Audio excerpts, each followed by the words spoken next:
Bonjour à tous, cette vidéo a pour but de poser le cadre de la saison 4 Chroniques oubliées House of the Dragon. Nous y traiterons de la géopolitique du royaume des 7 couronnes durant la période cadre de notre campagne, ainsi que des tensions durant les événements du contexte propre à Westeros en 129, âge de la conquête. Et pour finir, nous aborderons la maison des joueurs, c'est-à-dire la maison fleuronne du Bief. Vous êtes prêts? Alors c'est parti.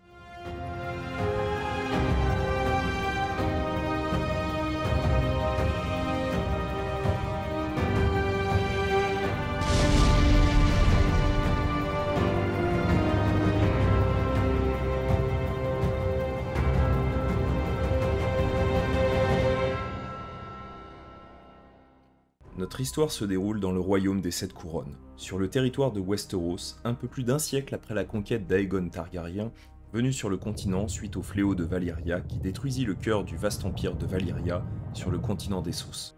En 129, les Targaryens règnent depuis un bon moment, mais déjà des tensions sont vivantes en leur sein. Ces troubles internes sont les conséquences de choix amorcés quelque temps auparavant, au temps du règne de Jaehaerys Ier de son nom, dit le Conciliateur. Un roi important pour les 7 couronnes, puisqu'il est connu pour avoir eu le plus long règne, 55 ans, mais aussi pour avoir réussi, grâce notamment à sa main, le septon Bart, à mettre fin aux tensions entre la foi militante et le trône de fer. Bref, lorsque son fils héritier Baelon meurt en l'an 101, la question de la succession du vieux roi se pose entre ses prétendants, notamment sa petite-fille Rhaenys, fille de son deuxième fils Aemon, tué par des pirates myriens 9 ans plus tôt, et son petit-fils Viserys, fils de Baelon, son troisième fils, mort quant à lui en 101. Lors d'un grand conseil réuni à Rhaenol, réunissant les grands de Westeros, le conseil de 101, il fut décidé que les femmes seraient exclues de l'ordre de succession et que celui-ci ne serait l'apanage que des seuls hommes.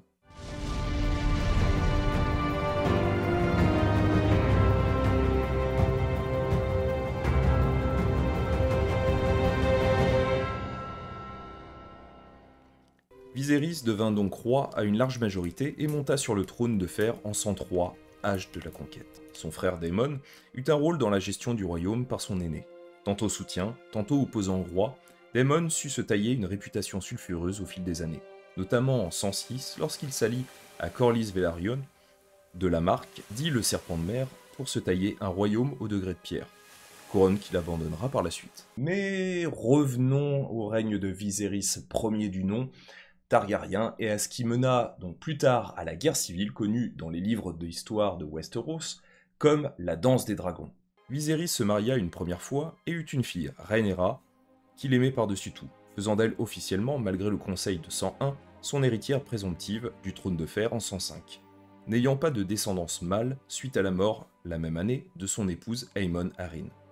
Sa première épouse morte, il se remaria avec la belle Alicent Hightower, qui lui donna des enfants dont l'aîné Aegon ainsi qu'Aemon. Pour l'anecdote, la belle Alicent est connue aussi des Westerosi comme étant celle qui resta au chevet du vieux roi Jaehaerys Ier Targaryen dans sa lente agonie, et d'après les mauvaises langues, elle n'aurait pas fait que prodiguer des soins palliatifs à son vieux roi. Au fur et à mesure des années, le roi Viserys était de plus en plus fragile. Les tensions apparurent au sein des Targaryens sur la question de la succession. Dès lors, deux clans s'organisèrent. Le clan des Noirs, désirant que Rhaenyra, retranchée à Père-Dragon, succède à son père sur le trône de fer, un clan renforcé par le mariage de Rhaenyra avec son oncle Daemon. Bah quoi? Vous êtes surpris? Bah, vous devriez en avoir un peu l'habitude maintenant, ils sont plutôt coutumiers du fait chez les Targaryens. Rappelez-vous. Don't be afraid.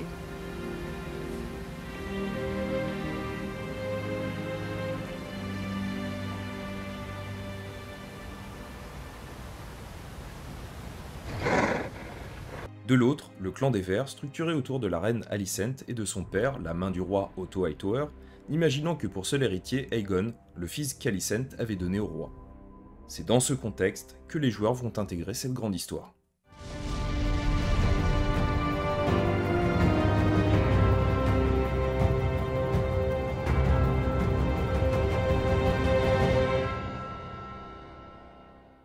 L'histoire des joueurs et de leurs personnages intègre celle du Bief, une terre fertile, véritable grenier à blé de Westeros. Depuis la conquête, les Tyrell sont les gouverneurs du Sud, malgré des origines modestes depuis leur capitale au Jardin. Les joueurs font partie de la maison Florent, une maison ancienne et prestigieuse dont les origines remonteraient aux premiers hommes par l'un des fils de Floris la Renarde, fille de Garth, Main Verte.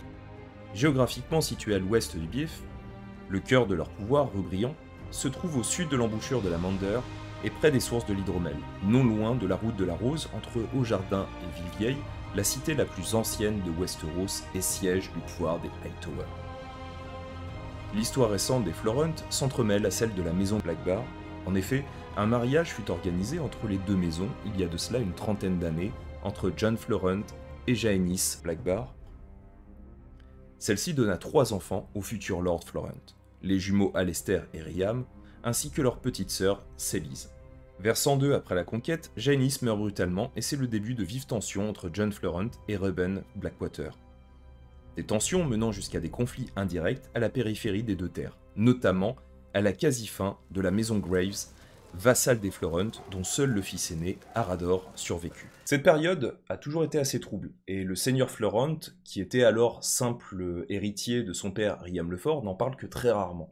Une sorte de tabou s'est peu à peu installé pour occulter les événements sombres qui se sont enchaînés pour les Florent. C'est dans ce contexte qu'une nuit la bâtarde de Jon Florent, Gwensen Flowers, fut trouvée aux portes du château. C'est peu après cette période que Floris, la sœur de Jon, mourut dans des circonstances obscures et qu'Alekin, le frère de Jon, décida de porter le noir en rejoignant la garde de nuit. Le cœur du pouvoir des Florent se trouve à Rubrian, siège de leur maison. C'est là que se trouvent les membres proches du seigneur Florent, notamment Maître Carsen de Villevieille, ou encore le maître d'armes Arador Graves.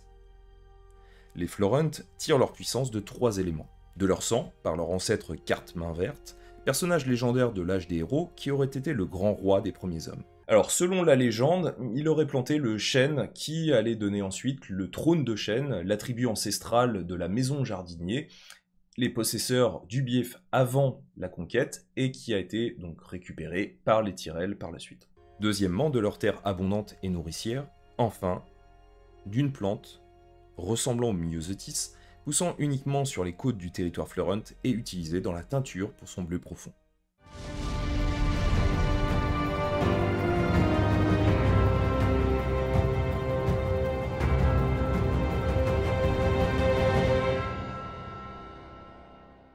Le territoire du Bief est source d'interaction entre les membres de la famille Florent, mais aussi des autres grandes familles de Westeros. Chaque joueur va interpréter un membre de la maison Florent, et pour mieux appréhender le rôle de chacun, ils ont décidé de vous présenter leur alter ego dans le monde de J.R.R. Martin.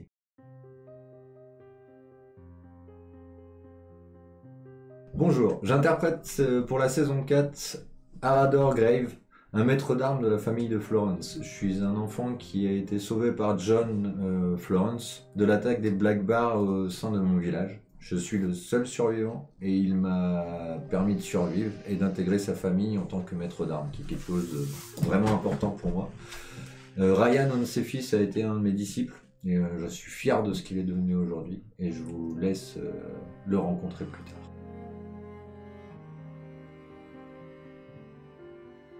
Moi, je vais interpréter Alester Florent, aîné et donc héritier de la famille Florent. Je suis quelqu'un de vertueux, j'ai un code d'honneur en fait à respecter au sein de la famille. Je bois littéralement les paroles de mon père et je ferai tout pour qu'on le respecte. J'ai une très bonne relation avec mon frère cadet, du coup, Rayam, qui lui, voilà, ses armes sont létales par le métal. Mes armes à moi, ce seront mes mots. Je suis assez protecteur avec mes 2 petites sœurs, que j'aime beaucoup, et parfois je peux être un petit peu, on va dire, strict. Il faut bien représenter la famille.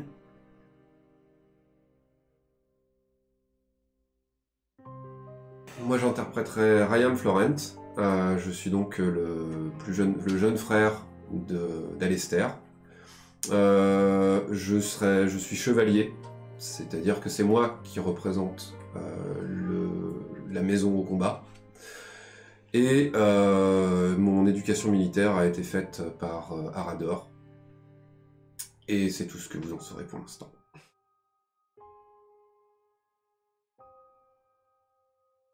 Pour cette saison 4, j'interpréterai Gwensen Flowers, une septa. Elle ignore qui est sa mère, comme son nom de famille le laisse subtilement deviner, car son père, John Florent, n'a jamais rien dit à ce sujet. Il a toujours refusé de le faire. Gwensen désire néanmoins faire la fierté de son père, qui l'a recueilli et fait élever pour devenir une septa. Elle a du mal à créer des liens avec Célise, sa sœur aînée, de par leur caractère relativement opposé. Et elle apprécie beaucoup ses frères aînés, Alistair et Rayam, qui semblent l'apprécier comme on apprécie un animal fragile, ce qui est en accord avec son frêle physique. Voilà, vous savez tout ce qu'il faut savoir pour démarrer la saison 4. Nous espérons que vous serez au rendez-vous mardi prochain, date de l'épisode 1. L'histoire débutera lors du mariage entre Célise Florent et Deacon Tarly, deux familles du Bief qui veulent resserrer leurs liens. Tout cela se déroulera à Haut-Jardin dans un contexte de plus en plus tendu. A bientôt, n'hésitez pas à liker cette vidéo si vous avez apprécié celle-ci, et puis à vous abonner si ce n'est pas déjà le cas pour cette petite émission pas si petite, et puis je vous dis à mardi pour le début de la saison 4. A bientôt, ciao.